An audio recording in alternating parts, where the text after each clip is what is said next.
the first question is the most recent one. Did you look at just doing a web page? Yes. A web page would have solved the kind of interconnectivity that we wanted with a glossary instead of having to do footnotes in and out. Could have just linked to one static page and then gone back. But I didn't favor that because that was linking out, and so I would rather keep students in the text. That pop-up idea. And so the pop-up idea was really attractive and something that is offered through iBooks Author. And that's a level of coding for websites that I don't have. So that would be a possible route to go, but it wasn't something I could do with my skill set at the time. A website would be a lot easier in many regards. You wouldn't have the problem of what can it support because it can support everything. But it's not possible also to lock that down.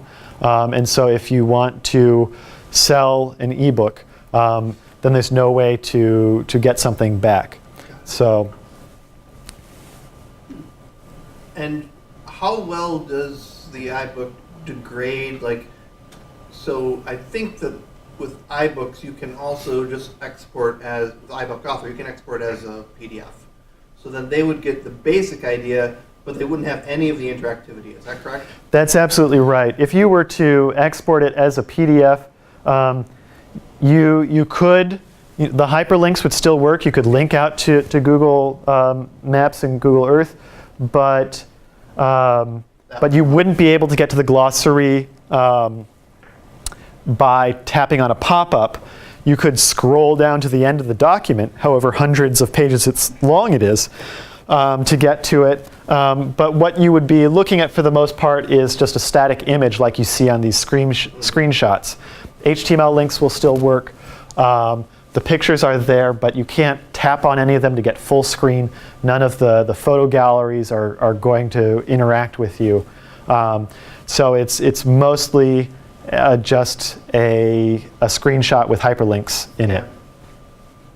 Oh, and then the other question was back in the Google Earth slide, where you had the annotated that thing. Yeah. Is that just video? I'm sorry, just images, or can you put video on there? Can you put text? And how interactive is that little pop-up box there? When I built this, it wasn't possible to put in video. Okay. That was a few months ago. Maybe it's possible now. Could be. They just rolled it out today. But the way that this works is that you have to upload an image somewhere online, and then you just drop in the HTTP address for it into the Google map that you're building. And so then it will show up. Here you see it says 1 of 2, so you can put in multiple slides and you can cycle through them. And then you can put in text. I don't think you can put in any hyperlinks in that text. It's pretty much static and limited to that.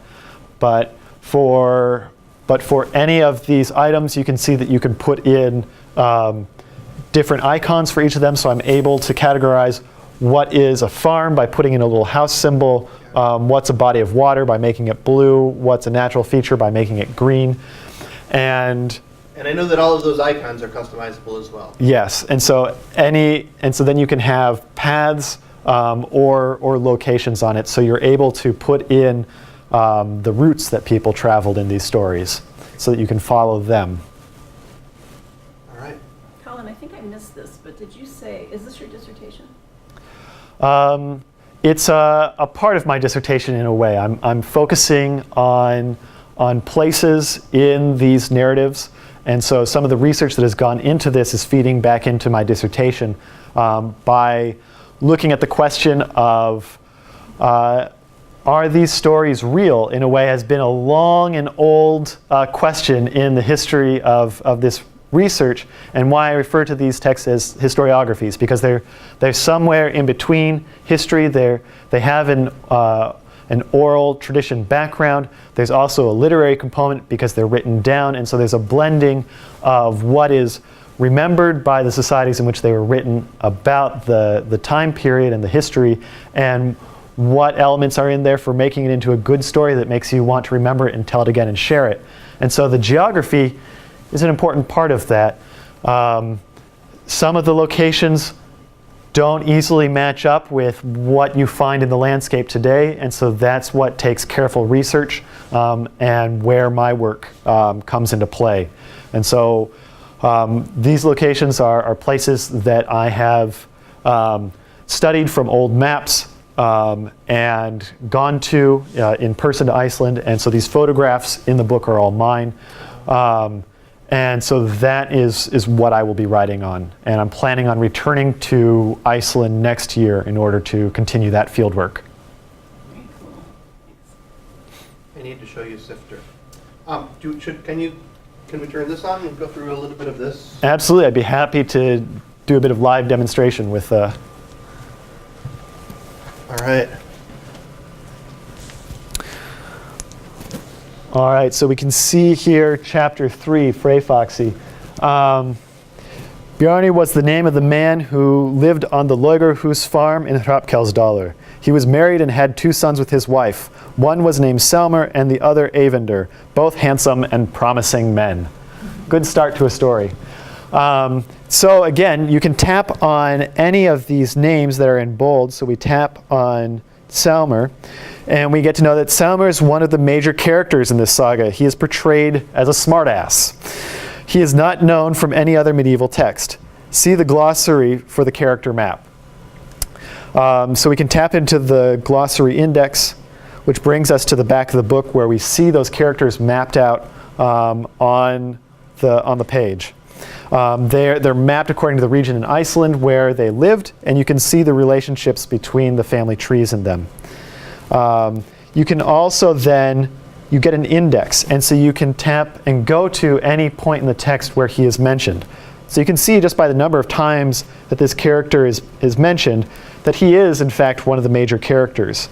If I hit done and go back to our text,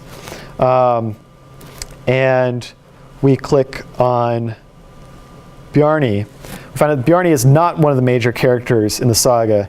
He is portrayed as a respectable farmer who knows his place. He is not known from any other medieval text. And we go to the glossary index again. You can see that his name is only mentioned 4 times in this text. So this is one of the other important things, is to let students know who they need to be paying attention to in these stories. How long did it take to make this whole thing? It's, all right, let me rephrase that. How long did the logistical part of making it take? So rather, not including the research, not including the finding your own photographs and things like And that. the but just- translation. and the translation and all that sort of stuff. But just sort of like you have this text, you have some pictures, you move it into iBooks. There's also the conceptualization. Yeah, forget the conceptual stuff. yeah, okay, so forget the conceptualization, forget the hours that went into translating this because I wanted to have my own copy that I could work with. Forget the months that we put into trying to find the right platform to do this. Most of the actual encoding work happened just this last summer, and I did not keep track of my hours. It was a lot. But I did a lot of the writing of all of these index entries while I was building them. So I started just with the principal text, the translation, and then started filling in the pieces as I went. So I don't know if I could have done it, if the actual building could have been done more efficiently, but I will say this, that iBooks Author is really easy to use. It's WYSIWYG. So you just kind of drop things in, move stuff around. You don't have to know any coding in order to be able to build one of these. So that saved me an incredible amount of time, even though I have taken classes here at the university to learn how to do HTML and CSS. But that just made it really a breeze. So Putting in, importing like Google Docs or Word Docs into it? yeah, I just copy pasted text into it. could then choose the format just like you're in any word processor. Okay, I want it bold here, I want this color here. So that, at least for me, was a lot easier and time saving than having to encode an ebook. If you want to publish an EPUB for Amazon Kindle, Amazon has builders, and there are also add-ons that you can get for word processors that will convert a document from a word processor into what you want. But in order to get the full level of control and design in it, you probably want to be doing the coding yourself, or be working with a design template product like iBooks Author that gives you this kind of control, where if you want to just have your link to Google Earth, then you can just drop in that HTML address that will then allow you to open up Google Earth, and it will bring you right down to where you want to be. It's quite amazing in the level of control and design, and aesthetically pleasing. The iBook is very beautiful to look at. The one downside to it, though, is that if I go back to our iBooks app, everything looks very pretty here. One thing that you are not going to get on iBooks that you will get on most any other reader is the ability to change the size and font of the text that you're reading. You can't just zoom it apart? Wow. It will snap back. It does not want you to change it, because you're able to have such control over the formatting. It's made to display only on this screen at this aspect ratio. So that can be a problem for readers who do not have as good of eyesight, that they're not able to expand the text very large. So that's another downside to working with this product. Is that true in the Mac version of iBooks as well? Can you make the window bigger? You can make the window bigger, but it's limited by the vertical distance of your screen. It's still going to want to display one whole page at a time. Yeah, like that same amount is showing. Like you can drag the. I have it right here. You can drag it. You can drag the window, but then you just have a lot of white space on both sides of that pretty thing. So if I have a big 27-inch iMac, I can do that. And you can make it taller, which would. The aspect ratios. So it's the aspect That's right. Yeah. So if you have a computer at home, then you can go as big as your screen, but you're still being locked into this, and you're limited by the vertical dimension then. So if I was opening this on an iPhone, it would be very small. That's right. So it is possible to get this on iPhone, but I don't recommend it because the text is, I think, too small to be able to read then. So is that a decision that you have to make, like when you're, at some point you have to say, I want this to display on an iPhone versus a tablet versus a, like, is that a decision-making point at some point, or are you? No, that's one of the beauties of iBooks, is that you do not have to make different versions for different devices. That can be a challenge when you're trying to work across different ebook platforms, is that you then have to make a different version for each one. With iBooks, you just build it in iBooks Author, and they take care of the rest. So they're the ones who make sure that it formats correctly on their iPads, iPhones, and computers. Right, but this doesn't format well on an iPhone because it would be really difficult to read because it would be like a 0.6 font. Right. So like, is there a decision point in that process somewhere where you can say, I want to optimize this for the iPhone as opposed to the iPad, or like, do you not have that kind of control? No, there's no way to optimize the design for the iPhone. Okay. As far as I can tell, this is just a flaw in their design, that they haven't made a way to zoom in on an iPhone with the reader. So,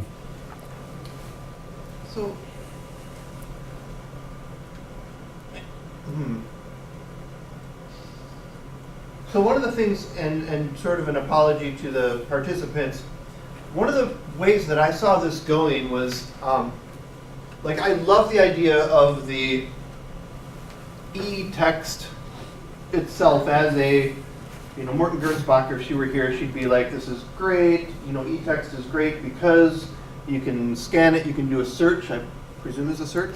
Yes. So that's another reason for wanting to do this as an ebook instead of as a website, is that you can mark up the text. If there's something interesting you find, you can highlight it and make a note then, and you can type in little notes also. So this is, I think, a great option for students as well, which you wouldn't have if you did it as a website.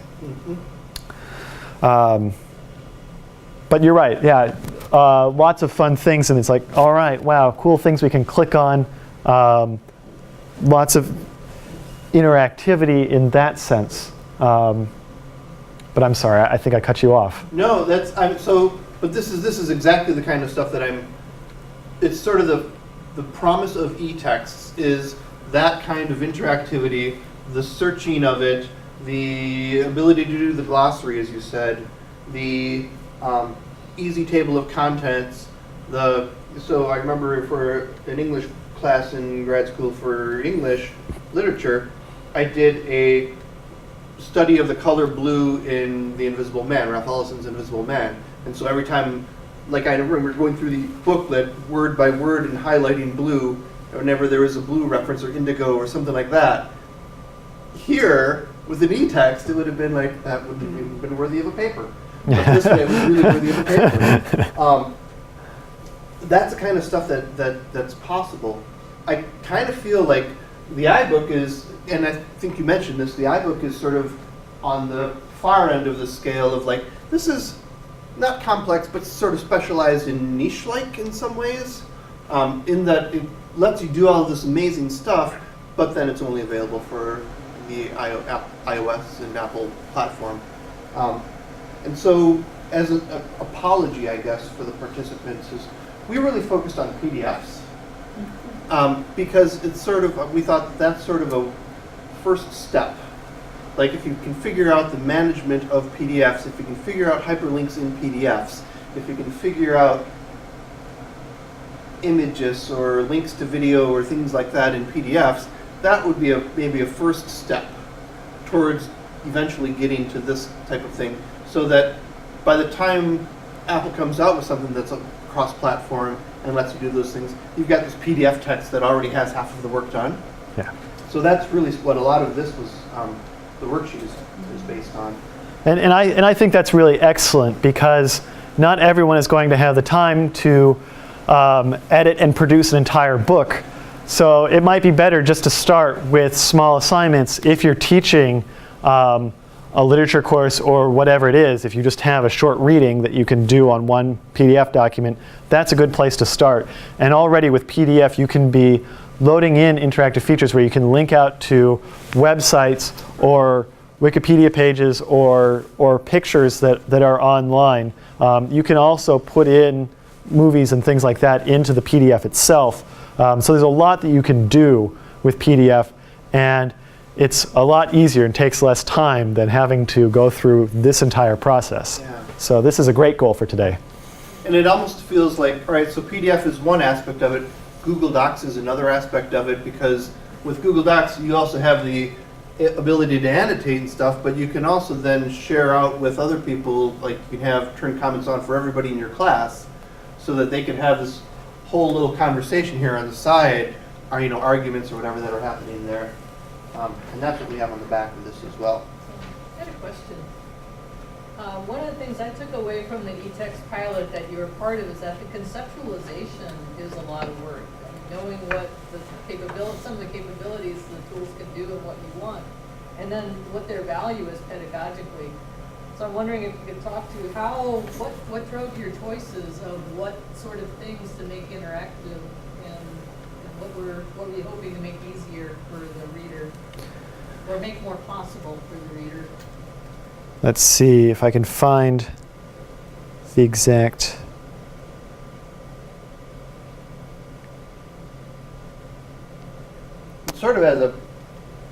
side note to that, I kind of feel like we need to get you back here to talk about Google Maps and Google Earth. I'd be happy to come back and talk about Google Maps and Google Earth. Videos and hyperlinks. You can't. You just You look can. up. You can. Yes, I just did it. Okay. In Google Earth No, Google Maps. or Google Maps? Cool. I didn't check Google Earth. So you're right, the conceptualization was a big part of this. Taking our main character, Hrapkel, for whom this saga is named, he's one of the main characters in this saga. He is portrayed as a ruthless, effective, and sometimes arrogant leader. He is a Gothi, a chieftain priest, and hence his name refers to his faith in the god Freyr. Hrapkel also appears in Landnámabók, the Book of Settlements, in which his father is named as Hrap. Such variation is to be expected in texts derived from oral tradition. See the glossary for the character map. So this is where sort of the idea starts from. The previous examples I gave you of characters are characters that are only in this one story, but this character is named in other texts. And sometimes the texts disagree about elements and aspects of those characters. In this example, who this man's father was. You have the same kind of problem also with the farm where he lived. Adabol is the manor house where Hrapkel gives his first homestead. Archaeological evidence suggests that most settlements in Hrapkel's Dali were abandoned in the 11th century, probably as a result of environmental degradation due to overpopulation. Adabol was resettled in the 18th century, supposedly in the same location as the Viking Age farm in the saga. Landnámabók, the Book of Settlements, gives a different name to Hrapkel's farm, Steinröðarstaðir, or Steinröðar's homestead. Such variation is to be expected in texts derived from oral tradition. These differences are kind of crucial to these debates in our field over understanding what is the reliability and unreliability of medieval texts that are derived from oral tradition. And the answer to that is that they are both reliable and unreliable at the same time. But I wanted to be able for students to know something about these characters and places if they were written about in other stories. Because for the medieval audience, they were aware of this larger tradition of other stories and other texts. And so when they are told about character Hrapkel, they maybe already have an idea in their head of what kind of person he is, this ruthless and sometimes arrogant leader. And so that's something that students will miss if they are just reading through the text. So I wanted to be able to give them this extra information because there are so many texts that speak to each other from this tradition. So this semester I have the pleasure of being able to teach a course that is entirely about these sagas, and so we get to read the breadth of these texts, and so students by the end of it then get a feeling for it. But for students in a class like our class on masterpieces of Scandinavian literature, where they spend 1 week on the Middle Ages and then go forward to the 19th century, it's impossible to really get that breadth of understanding without a bit of help. So my whole process of conceptualizing this came out of the classroom and sort of the frustrations that I saw students having, but also wanting to work in elements from larger issues of scholarship and scholarly debates in the field.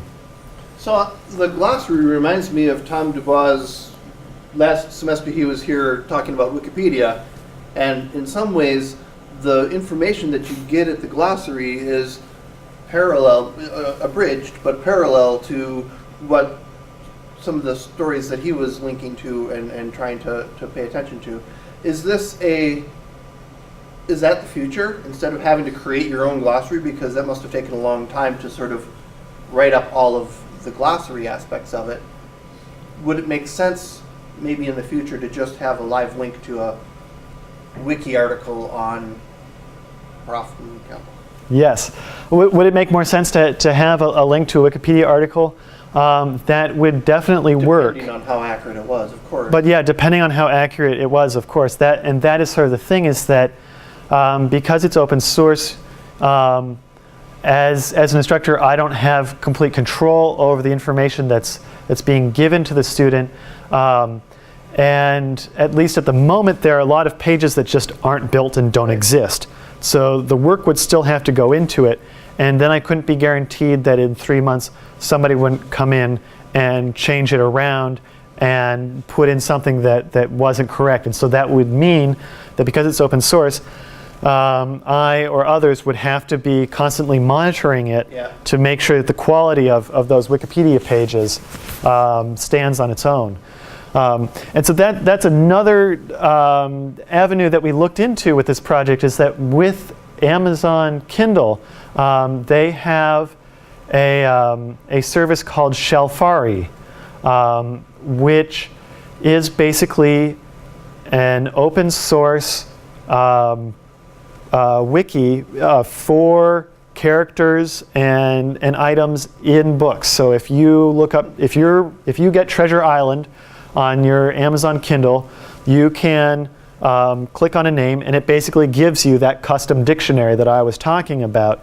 But it's a custom dictionary that is part of a wiki, so it's open source. And at least right now, from what I have seen of it, it is a worse source than Wikipedia, because I just looked through the history of what is up there, and for Treasure Island, people are putting in a character entry for a character named Shoe or something like this, and they're just making up silly things just to have fun and be a troll and mess with the site. And so there's a lot of work that goes into it, from moderators going on and deleting bogus character entries and information, and that would just be an endless task of maintenance that I knew I wouldn't be able to deal with. So that was a reason for wanting to have a product that I could lock down and know that I could control the content, and know that from the time that I built it and a month later when the students would use it, that they would still be getting the good quality information that I want them to have. Not about Shoe or Thor Shoe. Yeah. But yeah, don't want any character entries about Thor's shoe, exactly. So, but hopefully one day Wikipedia will be more complete and will be a good resource for people who are reading these stories and for students. In my Saga course right now, I'm having my students do a Wikipedia assignment, just as Tom came here and presented on having his students do Wikipedia assignments, so that hopefully in the future we'll have entries for these things, because we'll read a story in class and there won't be any entry at all whatsoever for it on Wikipedia. And so this is a way for I can get my students to put their knowledge to task, and to give something that will be of use to future students, to the public as a whole, and gives them a reward back for knowing that they're doing something that is more important than just themselves. Have any of you guys used iBooks?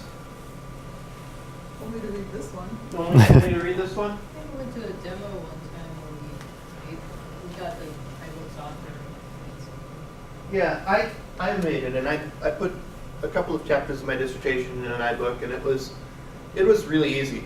And one of the nice things about it was I could put in, just drag and drop a Keynote PowerPoint type slideshow in the middle of something that, in a regular printed format, you can't add that kind of interactivity.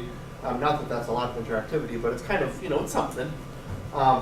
And videos you can put into it and things like that. And it's just as easy as dragging and dropping, and it's really beautiful and simple to look at. The table of contents is really nice, and I didn't even think about the Google Maps aspect of it, but that's super cool. I'll point out just one other feature, since you can put videos into this. If I go to the table of contents, I can go back to the very start of the book. So the first thing that you see when you open it up. I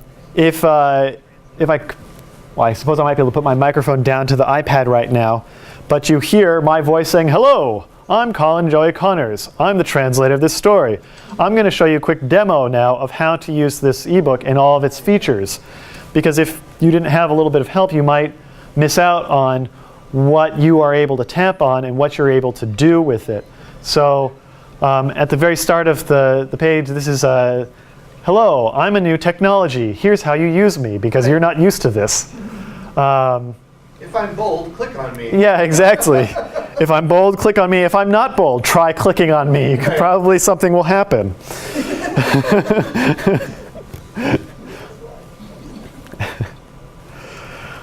Fantastic. Yeah. Wow, thanks. Thanks for the really detailed look at this. My pleasure. Any other questions in the last few minutes? Sid, are you mentally comparing this to critical? Oh, that's what I was going to ask. I was going to say, and did you think about critical reader in the case scenario critical reader? That was, well, I'll let Colin and Margaret and Colin were working together on exploring options for this. Did we talk about CSCR? I can't remember if we talked about that as an option. We didn't talk about it too much, probably because I ruled it out from an early stage. Because I had seen the CSCR before I started working on this. And so I played around a little bit with it. CSCR lets you, in a way, sort of build a website. You can navigate through different avenues, so you can kind of create a choose-your-own-adventure in a way. I've seen it put to great use for a few classes here on campus where, for example, in a journalism class, you have to practice following up leads on a story, and so you either, go and ask the police officer what's happened, or you ask the hotel manager, and it takes you on a different route, and you pick up new pieces of information that either lets you build then a story that you can then publish. And so it's really fun in certain contexts, but I didn't feel that it would be too helpful for this, because what I'm working with is a text from the Middle Ages, and so there is an element of wanting to be able to go linearly through this and just from start to finish, instead of pick different paths through it. Well, then a whole other, Jan Warnowski in the French literature department uses it as a critical reader, much in the same way that you have here, Yeah, right? there's differences though, because I was thinking about this, and what Colin has here is a book. Mm-hmm. And it takes advantage of the book experience. There's page layout. There's a lot of some variations in fonts and elements of design that would be really a pain in the butt. Take a lot of work to do in Critical Reader. But what Critical Reader is good at is giving you a little experience, a little guided experience. So let's say, like, if you wanted to make a whole book out of CSCR, I think that would not be the right tool. But if you wanted to take like a little aspect of, let's say, pretend you're Thorfil and you're riding through this terrain, and where do you go? Do you go up the mountain, or do you go across the river? And so just like little short interludes to help you think about the process, help you make some choices, get some ramifications of your choices, some feedback on your choices. That's what Critical Reader and CSCR is really good at. But for a whole like linear experience with just little side notes, little guidance here and there, like glossaries, that I wouldn't think Critical Reader's a tool for that.